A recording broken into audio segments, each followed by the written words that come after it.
Oh, good morning mga baby loves. Umapaw na yung aking kamuting kahoy. Ito ay malapit na maluto mga baby loves ko. Nilagyan ko to ng konting asin at gata.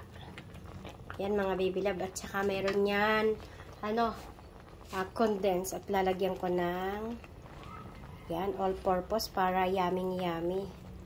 Ayan, yung mga baby loves ko. May condense na yan.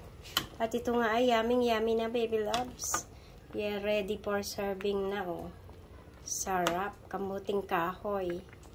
Oh, ginataang kamuting kahoy lang to mga baby loves ko. Nilagyan ko ng all purpose at condense. Alaska condense na original para talagang yummy at masarap ito mga baby loves ko oh. Kaso naubos ng aking vanilla essence. Dapat lalagyan pa yan dapat para mas yummy at mabango ang ating kamuting kahoy. Yan. Ready for serving. Kung nagustuhan nyo, papalo naman dyan mga baby loves. At pa-share ng aking video. Yan. Ingat palagi and good vibes lang mga baby loves ko. Papalo naman ang aking YouTube channel, Shelfos TV. Yan. Visit nyo naman mga baby loves ang aking channel. Thank you. Thank you and ingat. Good vibes lang.